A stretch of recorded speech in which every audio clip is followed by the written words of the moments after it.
Este é o Domínio da Guerra da Rádio Observador com o Major-General Arnaud Moreira. Bom dia. Bom dia, muito bom dia a todos. Bem-vindo, General. Também nos pode acompanhar com a imagem através do YouTube. Na semana passada demos aqui conta das negociações entre o Irão e Omã para a definição de regras e de canais de navegação no Estreito de Hormuz. Continuamos sem acordo assinado, mas o Irão afirmou, entretanto, que mesmo que este acordo seja concluído, o Estreito não será reaberto enquanto os Estados Unidos não aceitarem um conjunto de condições. General, que ponto de situação podemos fazer sobre tudo isto? Bom, não sei se teremos acordo. Na verdade, já dá para desconfiar se vamos ter ou não acordo. Relembro que esta negociação já vai, talvez, com 3 semanas de duração. Sim. Começou com enorme entusiasmo, porque o Irão pensou, talvez um pouco ingenuamente, que em face da diferença de potencial, de poder, de capacidade de influência sobre Omã, seria suficiente trazer Omã para a mesa das negociações para impor a vontade iraniana a Omã. Foi talvez um bocadinho ingênuo, porque Omã não está a negociar por Omã. Isto é, não são 2 Estados que estão a negociar. Omã senta-se naquela mesa com o peso por trás de todos os outros Estados do Golfo Pérsico. Isto é, aquilo que se aplica aos outros Estados também se aplica ao Omã, e Omã sente que tem a responsabilidade de, como ator, representar um pouco os países do Golfo Pérsico e, portanto, não vai aceitar de ânimo leve aquilo que o Irão pretende, prejudicando depois a sua relação com o conjunto muito significativo de outros Estados do Golfo Pérsico. Bom, portanto, para além deste canal que certamente existe entre Omã e os países do Golfo Pérsico, também existe uma influência norte-americana que é evidente sobre Omã. Omã não está disponível também para entrar, para ser considerado agora o inimigo dos Estados Unidos da América, o inimigo de todos os outros Estados do Golfo Pérsico, só para fazer um favor ao Irão. E, portanto, Omã também se sente protegido nisto, porque acha que, não obstante ser ele que está a dar a cara, não está sozinho nesta luta. E, portanto, nós já vamos praticamente na 3ª semana de discussões. O Irão continua a dizer que estamos quase, mas talvez não seja bem assim. Há aqui duas linhas de discussão que continuam por esclarecer. Tem a ver com a definição das rotas, quais são as rotas, qual é o percurso que o tráfego marítimo pode seguir no Estreito, se elas contemplam uma área iraniana e uma área de Omã, ou se são percursos mistos em que qualquer das rotas passa sempre pelo território iraniano para o Irão poder exercer o seu controle sobre o Estreito. A outra tem a ver com os pagamentos. Existem ou não existem pagamentos aqui? O Irão quer que haja pagamentos. Omã não é contra os pagamentos desde que sejam voluntários. Isto é, desde que os países do Golfo aceitem, em troca de um conjunto de serviços, estou a pensar segurança, proteção ambiental, etc., que possam contribuir para os países que têm capacidade para fazer no Estreito, digamos, esse controle. E não apenas pagar como se fosse uma portagem. Pagar como se fosse uma portagem. Portanto, isto faz toda a diferença. E, portanto, esta solução de Omã certamente é uma solução que está inspirada naquilo que é a passagem no Estreito de Malaca, onde também o pagamento de portagens é voluntário, e os valores envolvidos são significativamente menores. Além de ser voluntário, também os valores são menores. Portanto, o Irão quer aqui 2 ou 3 coisas que são maldosas, que estão escondidas no meio disto tudo. A primeira é, se todo o trânsito marítimo passar por águas territoriais, o Irão não vai deixar passar nenhum navio militar na zona. Isto é, fica com o bloqueio naval militar da zona. Os países do Golfo Pérsico deixam de poder fazer transitar navios de guerra naquela à parte, porque passa em águas territoriais e o Irão há de inventar sempre um problema de segurança qualquer para impedir essa passagem. Primeiro aspecto. Segundo aspecto, o Irão não pode impedir a passagem em águas territoriais de Omã. Não há nenhuma maneira de poder impedir que o tráfico passe pelas águas territoriais de Omã. Não há nenhuma maneira legal. A única maneira que existe é a imposição de minas nesse percurso, ou então a utilização de mísseis ou de drones ou de uma outra forma letal qualquer para dissuadir os navios de passar aí. Bom, entretanto, o Paquistão voltou a reiniciar as suas tentativas de aproximação para o regresso do Irão e dos Estados Unidos à mesa das negociações e, de alguma maneira, ressuscitar o memorando de entendimento que foi assinado a 17 de junho. Há uma coisa curiosa, é que o memorando tinha uma data, falava em 60 dias. A partir de 60 dias, acabam no domingo. 17 de agosto. Os 60 dias estão a acabar e agora as partes ficam, digamos, sem um suporte de natureza formal para justificar o cessar-fogo. Isto é, em princípio. Na segunda-feira acabava o cessar-fogo e voltavam as hostilidades. Ora, nenhuma das partes está interessada neste momento nas hostilidades. Nem o Irão, que não quer mais destruições, nem os Estados Unidos, que acham que é muito dispendioso este tipo de ação. E, portanto, começam a inventar-se agora aqui justificações. E a melhor justificação, talvez até tenha sido dada pelo Irão, não ficou muito claro em que data é que se começavam a contar os 60 dias. E, portanto, isso aí já vai ter Natal. Com a barriga a questão de agora do cessar-fogo que vai terminar. Ambas as partes vão encontrar aqui, certamente, uma boa justificação para dizer que os 60 dias, se calhar ainda não começaram a contar. Bom, os dois agora apostam no fator tempo. O Irão acha que, se continuar a prolongar o fecho do Estreito de Hormuz, vai deteriorar as condições políticas de Donald Trump para as intercalar. E, portanto, entende que, se não iniciar conversações sobre o sistema nuclear, sobre o qual não está minimamente interessado em negociar, se mantiver o Estreito de Hormuz fechado, vai haver aqui, certamente, matéria eleitoral que possa prejudicar Donald Trump. E o Irão conta com uma derrota eleitoral de Donald Trump para retirar força à pressão dos Estados Unidos sobre o Irão. Mas, não contente com isto, resolveu pôr a coisa ainda mais difícil. Impôs 6 condições aos Estados Unidos. Que condições são essas? Vamos olhar para essas condições porque elas são interessantes. Primeira condição: não ameaçar o Irão ou insultar a nação. Isto é impossível de cumprir. Quem conhece Donald Trump sabe que isto é impossível. Começa logo mal. Quer dizer, isto é logo uma condição impossível de cumprir, que Donald Trump seja capaz de passar um dia sem fazer uma ameaça. Sem fazer uma ameaça. Depois, terminar permanentemente as guerras com o Irão e com os seus aliados. Então, mas os úteis é que começaram a guerra. Quer dizer, depende dos Estados Unidos.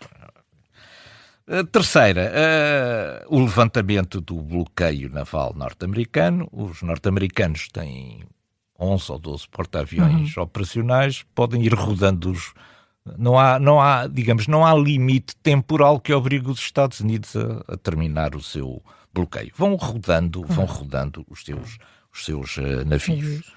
Depois, o levantamento das sanções e acabar ou a libertação dos ativos que estão congelados. Ora, o que é isto que está aqui? O que está aqui é uma tentativa do Irão de utilizar coisas que estavam no memorando de entendimento, mas no memorando de entendimento para o programa nuclear. No memorando de entendimento para se iniciarem as conversações do programa nuclear. Portanto, o que o Irão está a fazer agora é subir a parada, é dizer assim, não, eu quero isto já para abrir o Estreito de Hormuz, não para discutir sequer o programa nuclear. Portanto, isto é muito interessante. A lista é impossível de aceitar pelos Estados Unidos. Foi proposta e desenhada especificamente para não ser aceite, porque a função do Irão aqui é adiar e pôr custos políticos a Donald Trump. Já Donald Trump parece aparentemente confortável com esta solução de que, muito bem, está fechado, também não há recursos financeiros a entrar no Irão e está de acabar por explodir. Portanto, os dois estão a jogar no tempo. Qual é o efeito? Quem é que vai conseguir produzir efeitos primeiro? Pois isso não sabemos. O tempo vamos ter que esperar. Por falar em tempo, no dia 7 de agosto, faz exatamente hoje uma semana, 3 países muçulmanos sunitas assinaram em Meca um pacto conjunto de defesa que veio suscitar imensas dúvidas e reflexões, quer no contexto regional, quer no âmbito da geopolítica global.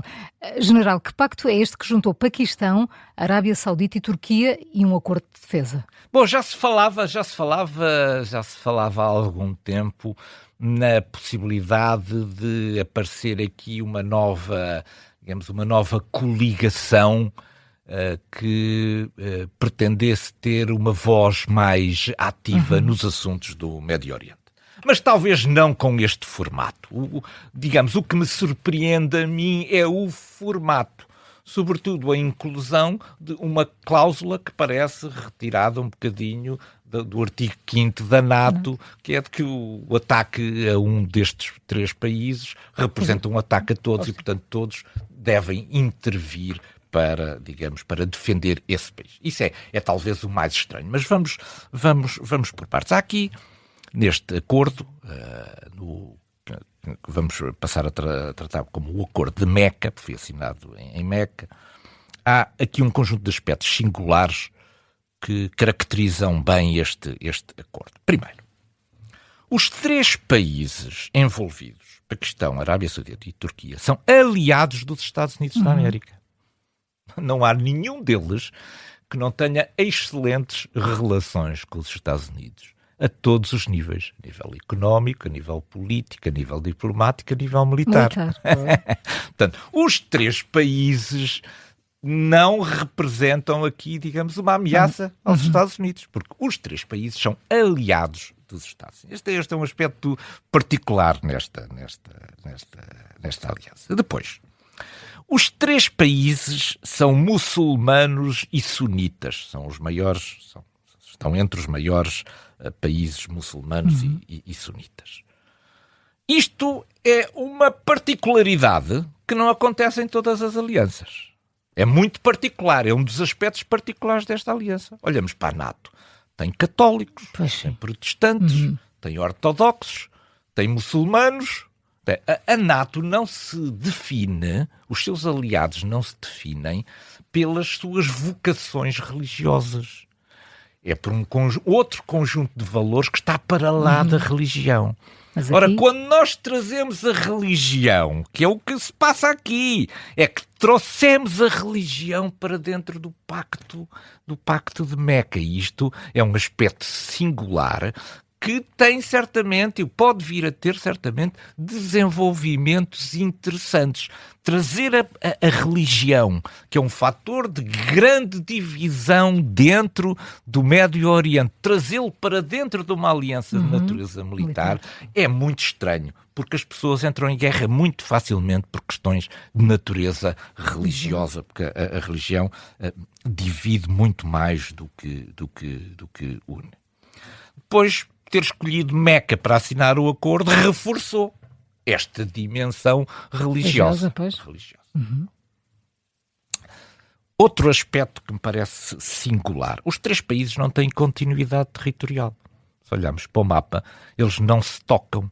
Isto é, não têm capacidade de fazer fácil transferência de forças entre os países. Contrariamente, por exemplo, à NATO, que tem uma área ampla europeia, através da qual existe continuidade e capacidade de projeção de forças. Ora, estes 3 países não têm continuidade territorial, estão dispersos. E têm imensa dificuldade em fazer transferência de forças que não seja por via terrestre, porque os seus grandes, digamos, aparelhos são aparelhos militares de natureza terrestre.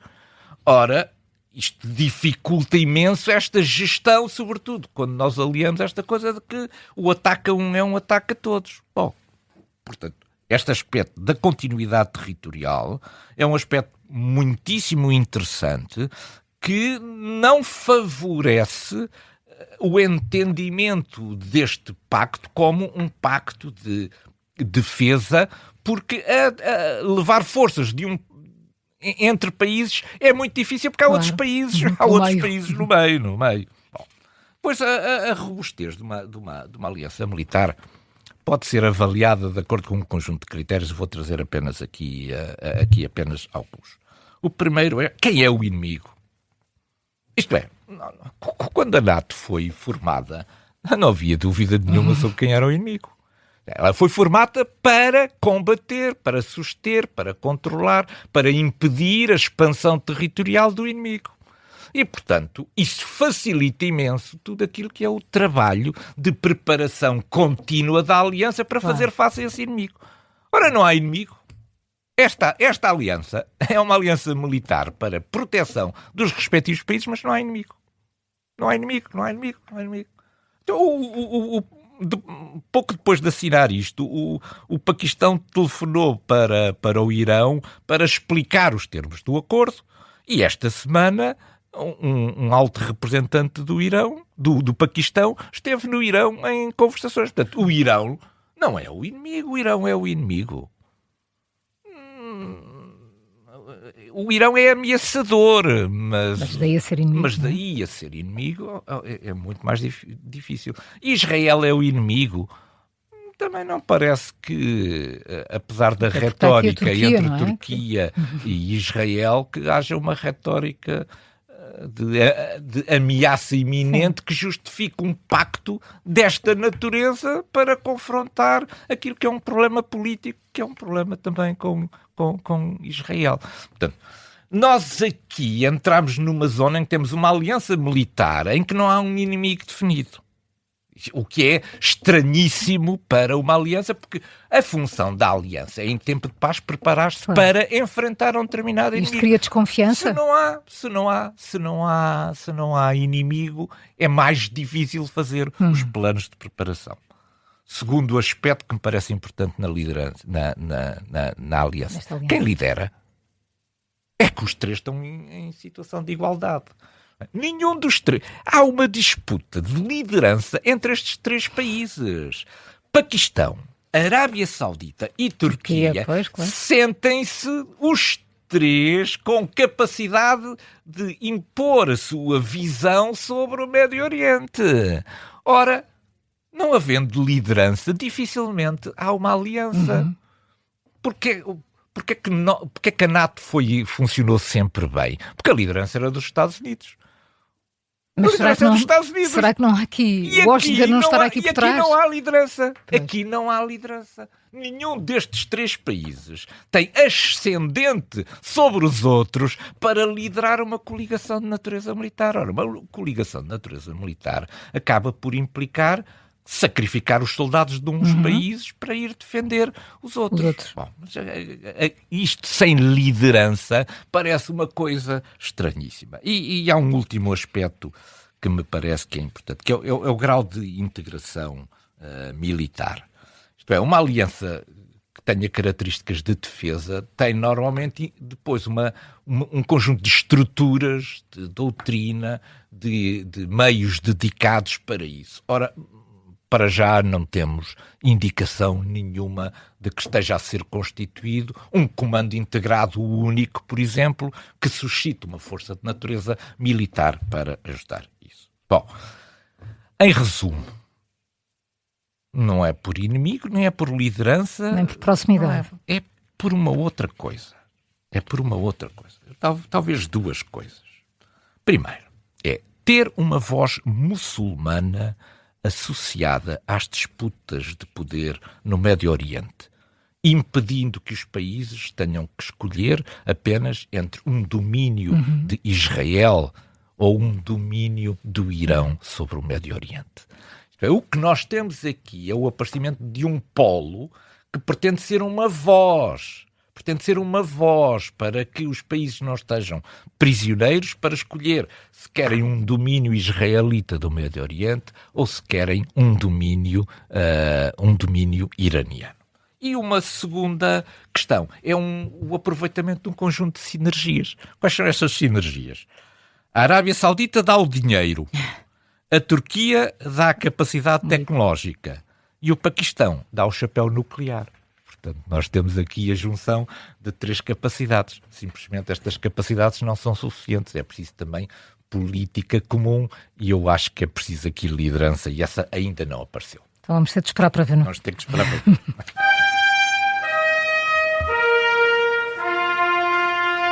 Donald Trump voltou a dizer há dias que controla o Estreito de Hormuz e que o mesmo se encontra aberto. Já o Irão reiterou a posição de que o Estreito está fechado. Além disso, temos a diminuição muito sensível do número de navios que atravessam o Estreito, que tem levado a avaliações contraditórias de várias fontes. General Arnaud Moreira, que cortina de fumo é esta, afinal? Bom, toda a gente controla... O que se passa no Estreito? Toda a gente controla, está fechado, está aberto? Toda a gente controla o Estreito. Tecnicamente o Estreito está aberto. O Estreito só está fechado por uma coisa chamada medo e insegurança. Claro. É o medo e a insegurança de ser atingido por um projétil vindo de algum lado que impede que haja um tráfego marítimo no Estreito. Antes da guerra, passavam no Estreito em média cerca de 100, talvez um bocadinho mais, navios por dia. Estima-se que na primeira quinzena de agosto esta média esteja à volta de 4 navios por dia. Portanto, há aqui uma diminuição muito sensível. Mas quando nós queremos dar importância ao Irão, falamos nisto. Mas se falarmos no resultado disto, vamos ver que afinal o Irão não tem quase importância nenhuma, como eu vou procurar explicar aqui rapidamente. O secretário da Energia norte-americana diz que passam por dia cerca de 9 milhões de barris de petróleo por dia. 9 milhões. 9 milhões. Transitam no Estreito. E que se somarmos isto, os 5 a 7 milhões que vêm por pipeline, nomeadamente da Arábia Saudita, andamos à volta de 15 milhões por dia. Ora, no domingo, por exemplo, passaram mais de 20 milhões de barris de petróleo que saíram do Golfo Pérsico. Ou seja, mais do que a média antes da guerra. Uma coisa é compararmos navios, outra coisa é vermos os efeitos. Claro. Os efeitos. É que quando olhamos para os efeitos não encontramos o mesmo racional, número, o mesmo racional quando olhamos para o número de navios. Ou seja, aquilo que é a importância do Irão no controle do Estreito de Hormuz não se tem refletido significativamente naquilo que é a capacidade do Golfo Pérsico em exportar produtos petrolíferos. O relatório mensal da Agência Internacional de Energia diz que a diferença entre a procura e a oferta é, neste momento, apenas de 1,8 milhões de barris por dia. Isto é menos de um superpetroleiro. Isto é, bastava que nós conseguíssemos fazer passar mais um superpetroleiro por dia, a oferta era igual à procura neste momento. Portanto, há muitas maneiras de olhar para isto. O domínio da guerra tem sempre uma outra maneira de olhar para isto.